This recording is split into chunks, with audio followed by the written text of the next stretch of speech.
Good morning, lovely Year Sixes. This is Miss Norton here.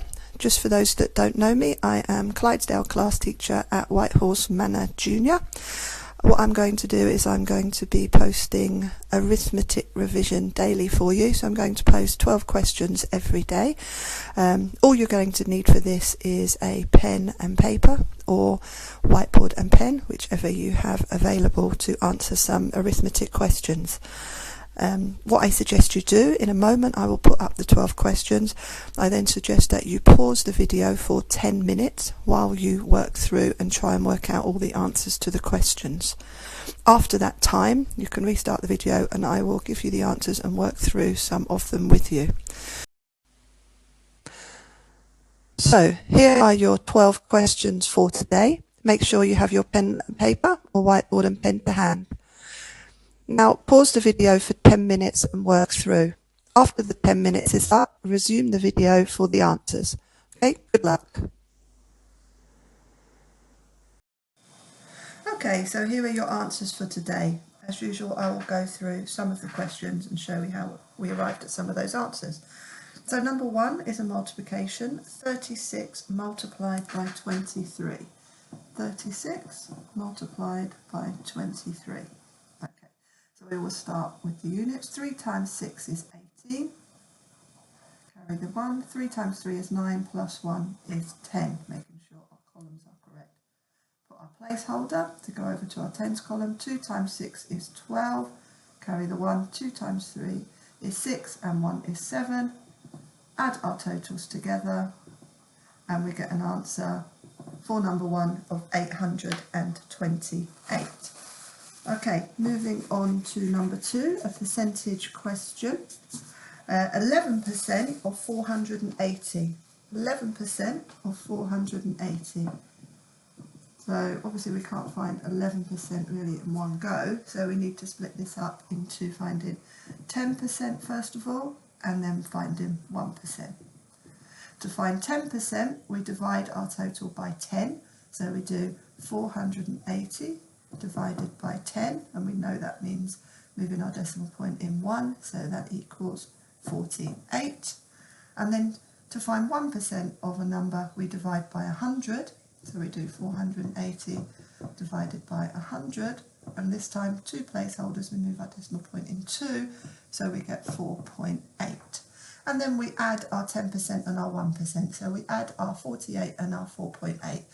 Some of you can do that in your head. If you're not sure, you can do a quick calculation on the board or pen, paper. 48, if it helps you, you can put some extra placeholders in there so you keep the decimal point in the right place. Add 4.8 and then you can add up and you get 52.8.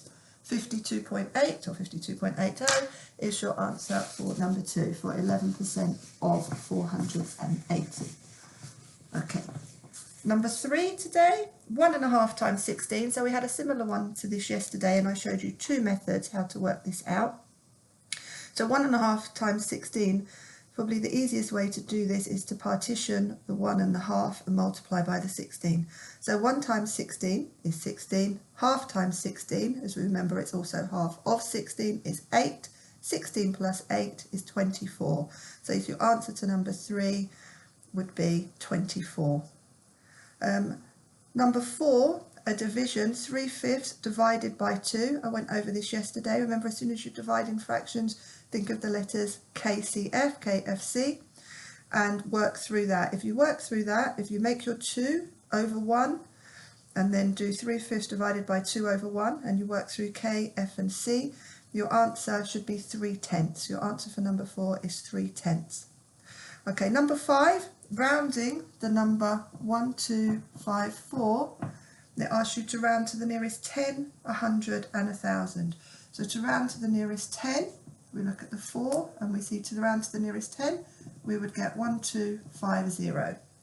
To round to the nearest 100, we can see we've got a 5, and a 5 means to round up. So to the nearest 100, we get 1300, 1300.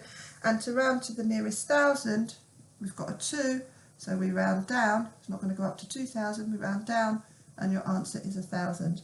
So answers for number 5, 1,250, 1,300 and 1,000.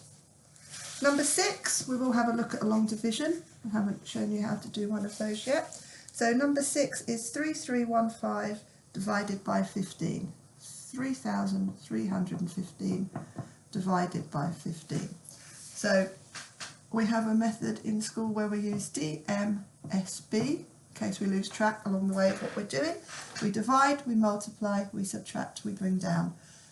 15 times tables, you might be able to count in. If you can't, you could do the 10s and the 5s and add them together.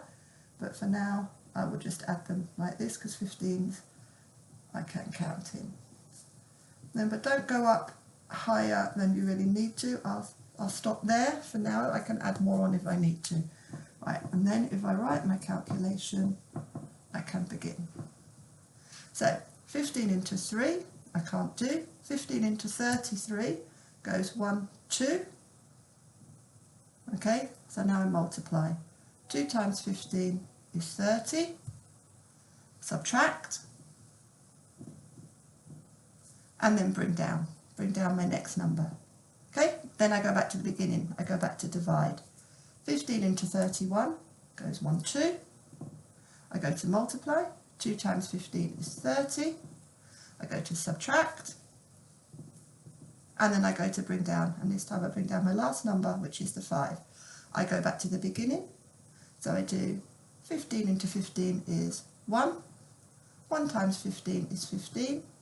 I subtract. When I get to 0, I know I've finished my calculation, so my answer for this is 221.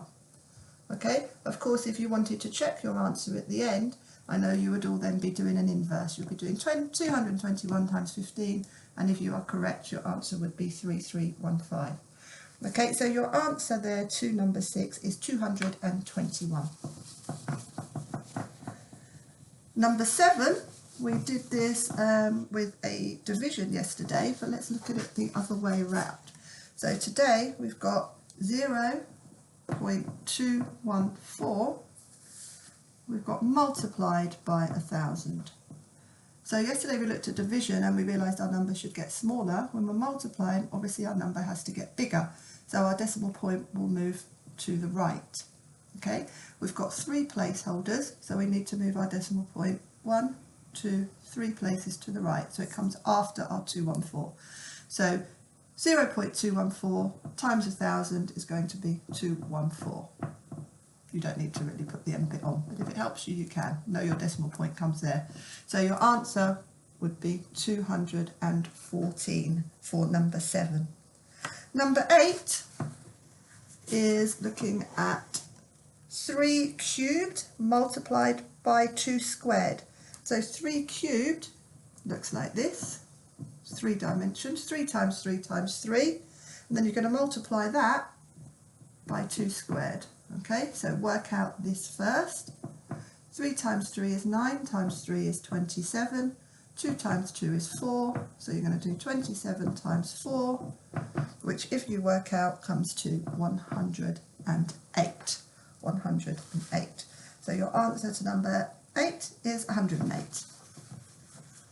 Number 9 is another one of those where we have to think about what order we do the calculation in. So we have got 2 plus, and then we've got something in brackets, 6 minus 3. So we've got different operations here. So I'm going to write BODMAS down to help me understand what way I have to do this. So brackets, order, decimal, multiply, addition, subtraction. So I've got brackets. Brackets is the very first thing you would always do. So I need to work out what's in the brackets first. So 6 minus 3 is 3, okay? And then I would do the rest. So 2 plus 3 equals 5, okay? Always do your brackets first, they come before anything. And then 2 plus 3, so your answer would be 5 for number 9. Okay. Number 10, we've done a little bit of, we haven't done a huge amount of converting between decimals, fractions and percentages, but let's have a look. The question asked you to convert some decimals into some fractions. So the first one, hopefully we all know, 0.5 is a half. Number 2 asked for 0.32 as a fraction. Okay, the way to work this out is to look at what this means. So after here, your place value, this is a tenth and this is a hundredth. So we've gone to hundredths, so I'm going to put my answer over 100. It is 32 100ths because we've got 2 after the decimal point, we go to hundredths. So it's 32 over 100 as a fraction.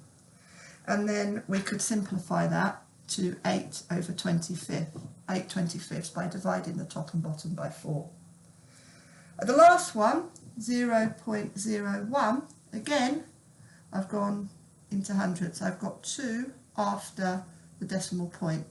So it's over 100, and this time it's just 1 100th, and that is in its simplest form.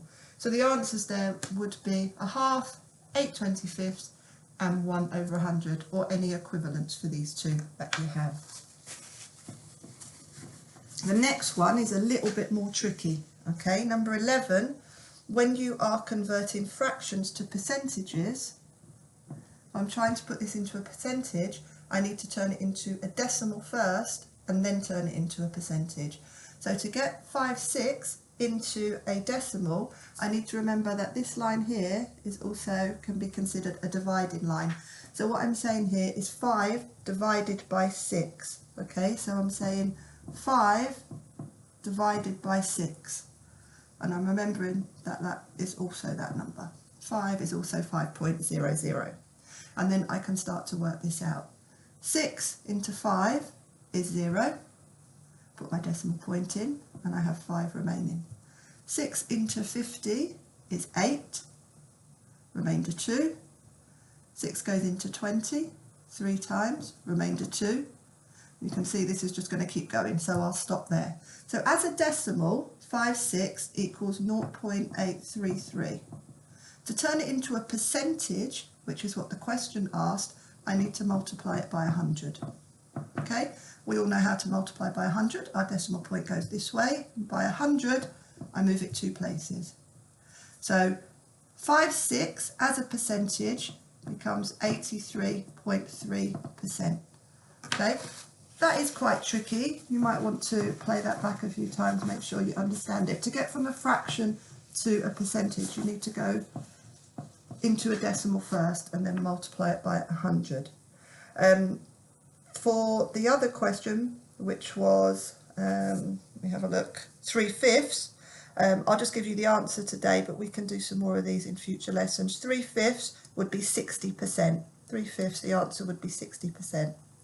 Okay, number 12, I've given you a question on ratio.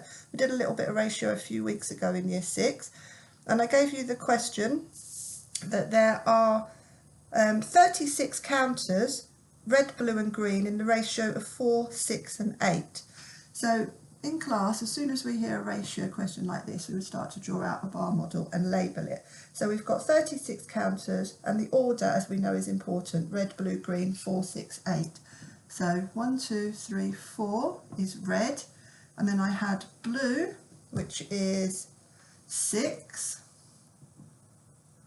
1, 2, 3, 4, 5, 6 was blue, and then I had green, which was 8. So 1, 2, 3, 4, 5, 6, 7, 8. So I've labelled it, okay? I've got 36 counters in the ratio of 4, 6 to 8, red, blue and green. So this tells me in total I have 36 counters. So all this together is 36. So to work out what each of one of these is, I have to do 36 divided by how many I have. So if I add up 4, 6 and 8, all this, I've got 18. So 36 divided by 18 gives me what each of these is individually. So 36 divided by 18 is 2. So I can put 2 in all of these now. And then I will be able to work out how many of each colour counter I have. So now I know that, I can answer my question. I can say there's 2, 4, 6, 8 red counters, 2, 4, 6, 8, 10, 12 blue counters, and 2, 4, 6, 8, 10, 12, 14, 16 green counters. And just to double check, if I add all these up, I should have my total of 36. 16 plus 12 is 28, plus 8 is 36. Yeah, so that's correct. So 8 red, 12 blue and 16 green for question 12. Okay, that is the answers for today. Good job.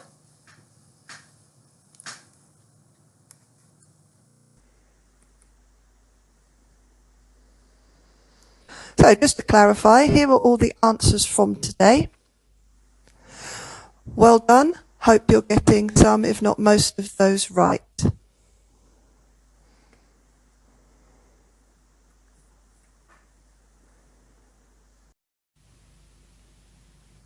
Okay, Year 6, that's it for today. Well done with all your efforts. Remember, this will be posted daily on the Pegasus website and also on YouTube. I look forward to speaking to you again tomorrow. In the meantime, take good care of yourselves.